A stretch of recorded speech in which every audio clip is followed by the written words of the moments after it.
Victorian architecture. We can see examples of these types of homes in Marietta, Maytown, and Mountjoy, which is why I picked it to look at for us in art class. Victorian architecture is any kind of home that was built in the 1920s and has some of the following features. But before we talk about those, you can see examples of Victorian architecture even in pop culture. Here's the Bluey House and the Addams Family House. And what's really unique about where we live in Marietta, Maytown, and Mountjoy is it's nearly the same as it was 100 years ago. Here's a picture of Front Street in Marietta in 1926. And here's a picture of Front Street in Marietta in 2025. You can see nearly that the buildings are identical, but the road is paved, there's power lines, stop signs, electricity, and way more trees. And what I'd like for us to do today, students, is absorb some of these Victorian architecture features. So these two homes are examples of Victorian architecture. Victorian architecture typically was built to have these following features. First are called eyebrows. Those are these little cornices over top of windows. Don't they look like eyebrows? These are brackets, these fancy woodcuts. And these little rectangles underneath are called dental work or dentals. And this was simply put on homes to make them unique and beautiful. They don't build houses like this anymore, students, because it can be incredibly expensive.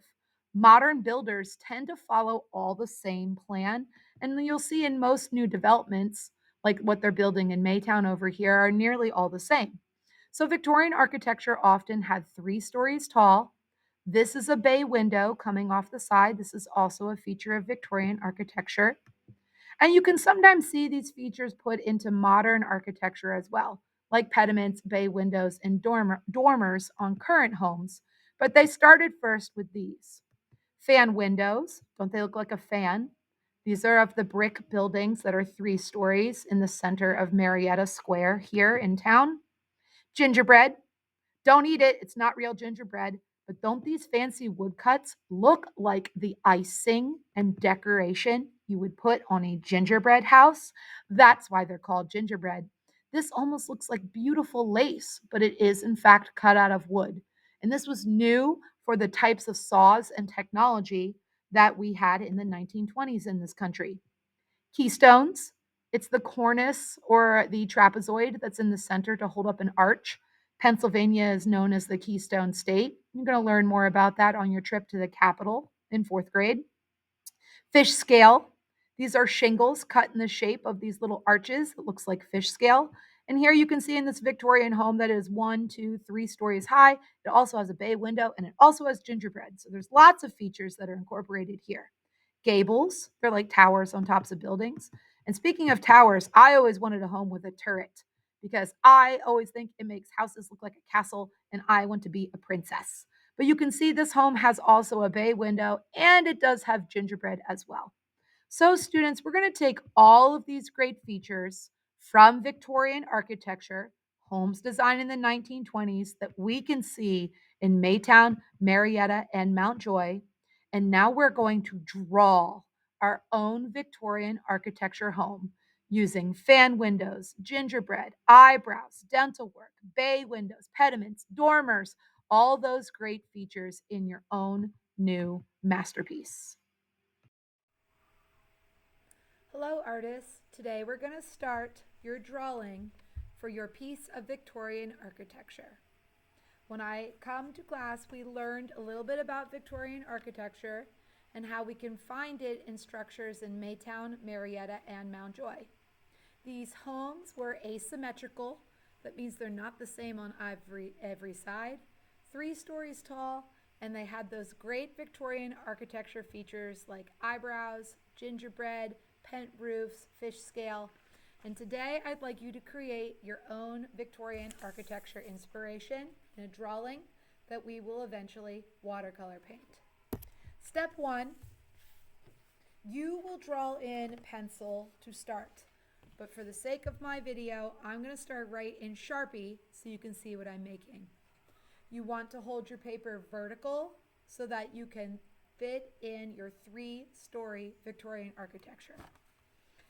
I am drawing on the bumpy side of my paper facing up, and I'm going to write my name, first name, last name, _name of my homeroom teacher, and I'll put it in a little name tag box on the bottom of my paper. Now, starting on the bottom, I'm going to draw geometric shapes.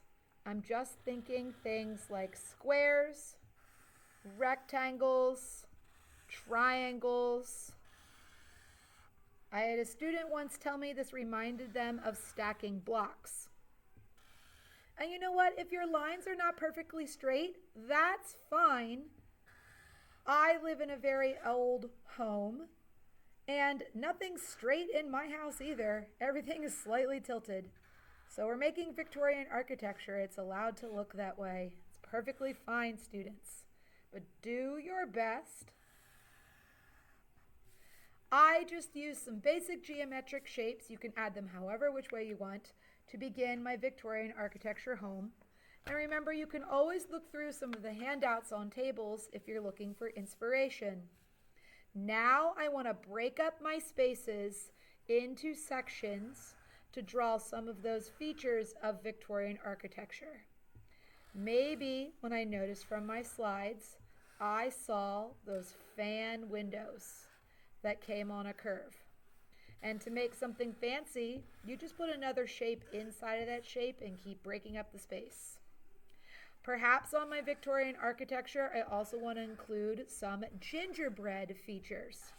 Remember, those were those scrolling woodcuts that we saw in a work of art or a piece of Victorian architecture. On my first story, I also want to include perhaps some windows. And if you recall, when we looked at windows, they had those 6 or 9 panes of glass, and this feature called an eyebrow over top of each window. Working my way through my architecture, what are other Victorian features you might see on a roof? Fish scales. You might even see decorated across the roof line. We had those that look like squares. They called those dental work. I'm going to continue to draw and break up my space to make all of my great Victorian architecture features. I want to continue to fill my work, students, to make it look like a great big building. And then I can continue to add texture with line and design. And if we also recall the Victorian architecture, some of them had those double chimneys. You can see some houses with some double chimneys. They look like a letter H in Maytown, Marietta, and Mountjoy. And I always wanted a house with a weather vane on top. Maybe I can even add a little north, south, east, west on mine. Like that idea.